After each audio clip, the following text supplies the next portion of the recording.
স্বামীকে এই একটি কথা বলার কারণে সেই স্ত্রী সরাসরি জাহান্নামী হবে। স্ত্রী যতই ইবাদত করুক, রোজা পালন করুক, প্রতি বছর হজ পালন করুক, অর্থাৎ আল্লাহকে সন্তুষ্ট করার হাজার চেষ্টার পরেও সেই স্ত্রী জাহান্নামী হবে। নবী করিম সাল্লাল্লাহু আলাইহি ওয়াসাল্লাম বলেছেন, প্রত্যেক স্ত্রী যেন তার স্বামীকে এই কথাটি বলা থেকে বিরত থাকে। কিন্তু বর্তমান সময়ের অধিকাংশ স্ত্রী জেনে অথবা না জেনেই এই কথা তার স্বামীকে বলে থাকে, কিন্তু এই কথা বলার ফলস্বরূপ পরকালে তার জন্য কি অপেক্ষা করছে তা তারা একবার কল্পনাও করে না। এ কথাটা যেন বর্তমান সমাজের স্ত্রীদের মুখে মুখে রটে গেছে। রাসূলুল্লাহ সাল্লাল্লাহু আলাইহি ওয়াসাল্লাম 1400 বছর আগে আমাদেরকে বলে গিয়েছেন, হাসরের ময়দানে জাহান্নামীদের মধ্যে সংখ্যাগরিষ্ঠ হবে নারীরা। সে সকল নারীদের একটি গুণ হচ্ছে এই কথাটি বলা। আমাদের মধ্যে অনেকেই আছে যারা প্রতিনিয়ত নিজের স্বামীকে এই কথাটি বলে থাকে। আপনি যদি একজন বিবাহিত নারী হন, তবে এমনও হতে পারে এই কথাটি আপনিও আপনার স্বামীকে বলছেন, কিন্তু আপনি বুঝতে পারছেন না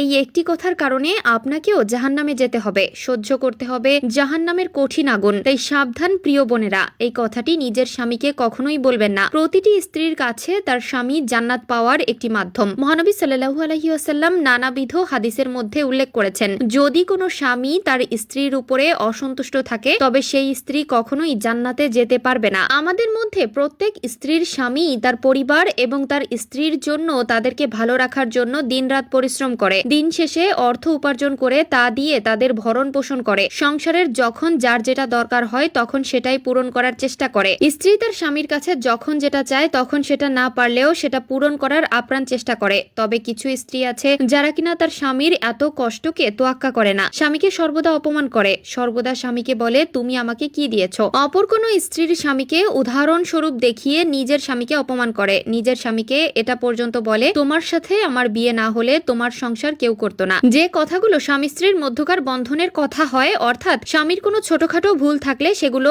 আশেপাশের প্রতিবেশীদেরকে শুনিয়ে জোরে জোরে বলে, মূলত তাদের উদ্দেশ্যেই মহানবী সাল্লাল্লাহু আলাইহি ওয়াসাল্লাম এই হাদিসটি ব্যক্ত করেন। আবু হুরায়রা রাদিয়াল্লাহু তাআলা আনহু থেকে বর্ণিত, নবী করিম সাল্লাল্লাহু আলাইহি ওয়াসাল্লাম বলেছেন, আমাকে জাহান্নাম দেখানো হয়েছে এবং আমি সেখানে দেখেছি অধিকাংশ জাহান্নামী নারী, যা তাদের স্বামীর প্রতি অকৃতজ্ঞ এবং উপকার অস্বীকার করে। এই হাদিসে নারীদেরকে সতর্ক করা হয়েছে যেন তারা তাদের স্বামীদের প্রতি অকৃতজ্ঞ না হয়। স্বামীর ভালোবাসা কষ্ট এবং তাকে অস্বীকার করা বা অবমূল্যায়ন করা ইসলামে বড় পাপ হিসেবে গণ্য হয়। পারিবারিক জীবনে স্বামী স্ত্রীর মধ্যে কৃতজ্ঞতা, দায়িত্ব এবং সদাচরণ বজায় রাখা উচিত। আল্লাহ আমাদের সকল মা বোন ও স্ত্রীদেরকে এই সকল কাজ থেকে বিরত থাকার তৌফিক দান করুক। আমিন।